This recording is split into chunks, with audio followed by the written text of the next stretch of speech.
Here's 5 things I wish my doctors had told me about hormone replacement therapy for the vulva and vagina. Added estrogen is typically really good for the vaginal microbiome. It lowers pH and lets lactobacillus thrive, but it also lets yeast infections or yeast overgrowth occur. One explanation of this is that higher estrogen can promote higher levels of glycogen in the vagina, and yeast eat that. This is not to try to discourage anyone from using this awesome treatment. It is just to be aware if you do have yeast overgrowth issues or you start experiencing them, that you want to have a plan in place to prevent and treat yeast overgrowth while starting HRT.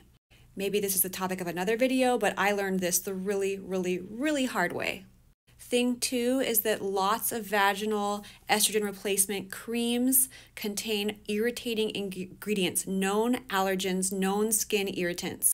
This includes commercially available preparations as well as compounded creams, unfortunately. So you really have to ask the pharmacist of the compound what inactive ingredients are in the cream, or check all the inactive ingredients of your commercial preparation for irritations. For example, these 2 chemicals at the bottom of this popular compounded base are known irritants. This is an example of an app that I use to check chemicals, and you can see that this substance is banned in some countries, and it can cause contact dermatitis.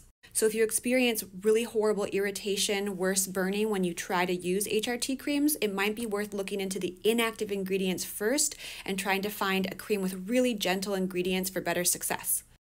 3, there are 2 forms of estrogen that are frequently used in topical vulvovaginal hormone replacement creams: estriol and estradiol, and they are not the same.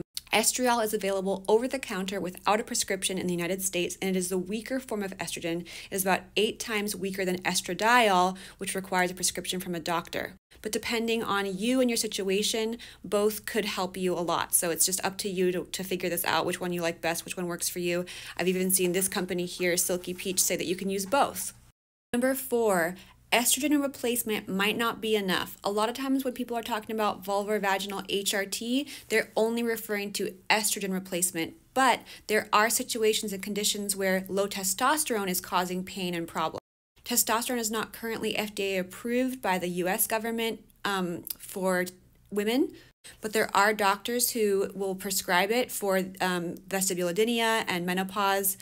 The diagnosis of vestibule pain caused by low testosterone is hormonally mediated vestibulodynia, so that might be something to look into if you think you have low testosterone causing problems. Number 5, it might be better to carefully rub in the cream to the vestibule than to just kind of lob it in there. When I first started HRT, that's what I did for years. I just took a pea size, I just put it in the opening, and I just left it there. But later I went to a physical therapist and a doctor who instructed me to rub it in for 30 seconds on each side and to go like around the whole clock of the vestibule. And I think the thinking there is that you want to target the actual tissues that's atrophied and target all the glands that are testosterone dependent as well. And my PT also told me to stick some of the pea size amount up under 12 o'clock where there's some tissue that's also hormone responsive. And the reason for that is because she said she could notice when patients were missing spots on their opening tissue that would remain atrophied or remain irritated because people were, putting it here and there, but they weren't rubbing it into some other section that needed it. So I don't have evidence for that. This is just anecdotal, what my physical therapist told me she noticed in all her patients, what she told me years after I was kind of just doing it the lazy way.